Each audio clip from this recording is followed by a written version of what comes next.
Deuteronomy 15. At the end of every 7th year, cancel all debts. This is the procedure. Everyone who has lent money to a neighbor writes it off.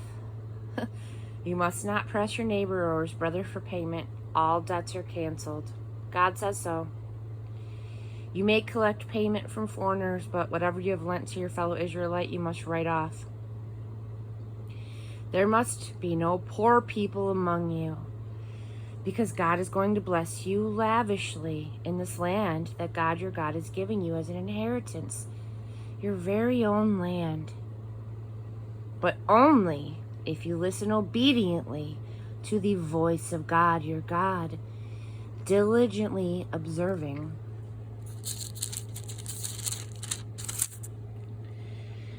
every commandment that I command you today.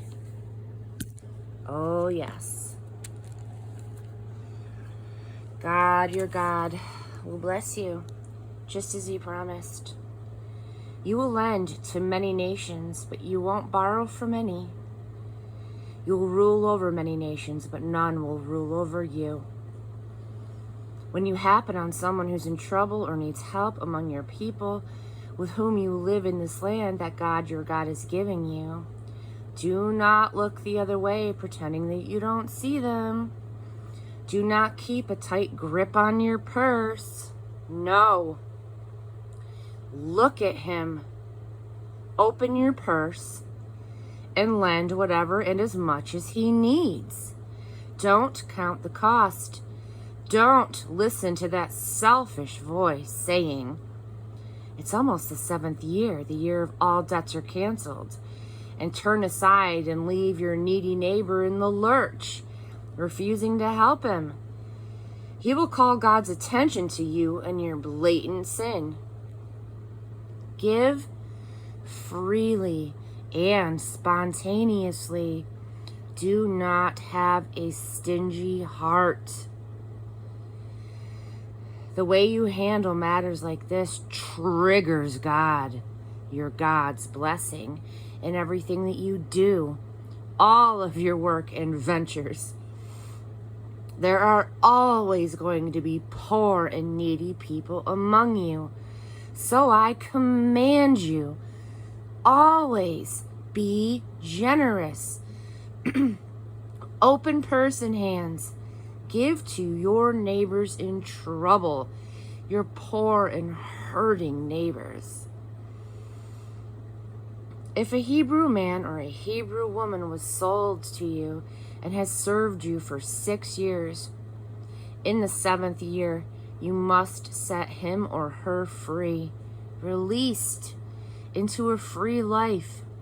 And when you set them free, don't send them off empty-handed. Provide them with some animals, plenty of bread and wine and oil. Load them with provisions from all of the blessings with which God, your God, has blessed you. Do not for a minute forget that you were once slaves in Egypt, and God, your God, redeemed you from that slave world. For that reason, this day, I command you to do this. But if you're a slave, because he loves you and your family, and he has a good life with you, says, "I don't want to leave you," then you take an awl and you pierce through his earlobe into the doorpost, marking him as your slave forever.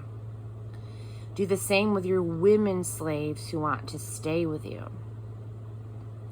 Do not consider this an unreasonable hardship, the setting your slave free.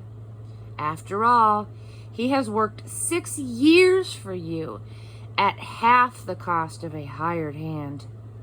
Believe me, God, your God, will bless you in everything that you do. Consecrate to God, your God, all of the firstborn males in your herds and flocks. Do not use the firstborn from your herds as work animals. Do not shear the firstborn from your flocks. These are for you to eat every year, you and your family, in the presence of God, your God, at the place that God designates for worship. If the animal is defective, lame, say, or blind, anything wrong with it, do not slaughter it as a sacrifice to God your God. Stay at home and eat it there. Both the ritually clean and unclean may eat it, the same as with a gazelle or a deer. Only you must not eat its blood. Pour the blood out on the ground like water. Chapter 16. Observe the month of Abib by celebrating the Passover to God your God. It was in the month of Abib that God your God delivered you by night from Egypt. Offer the Passover sacrifice to God your God at the place that God chooses to be worshipped by establishing his name there. Do not eat yeast bread. Do not eat yeast bread with it.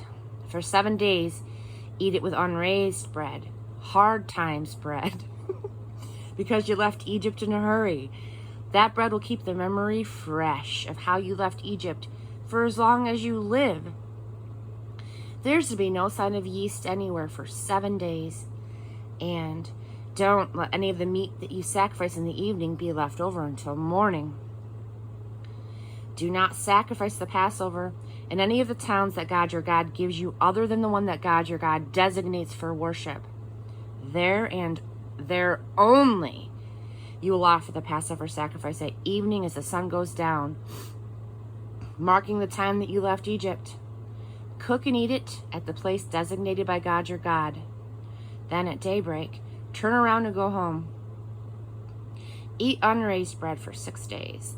Set aside the 7th day as a holiday. Don't do any work.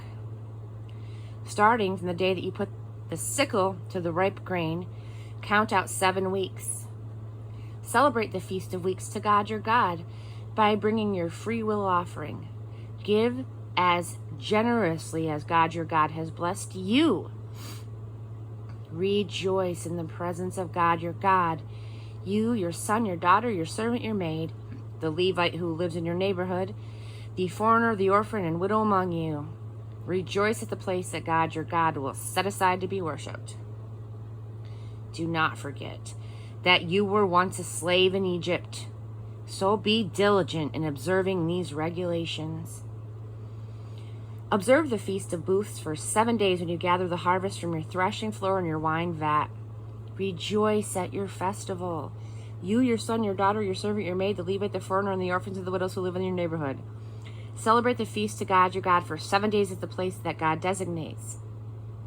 God your God has been blessing you in your harvest and in all your work, so make a day of it. Really celebrate. All of your men must appear before God your God 3 times each year at the place that he designates. At the Feast of Unraised Bread, which is Passover, at the Feast of Weeks, and at the Feast of Booths. No one is to show up in the presence of God empty-handed. Each man must bring as much as he can manage, giving generously in response to the blessings of God your God. Appoint judges and officers organized by tribes in all the towns that God your God is giving you. They are to judge the people fairly and honestly. Do not twist the law. Do not play favorites. Do not take a bribe. A bribe blinds even a wise person. It undermines the intentions of the best people. The right. Pursue only what's right. It is the only way that you can really live and possess the land that God your God is giving you.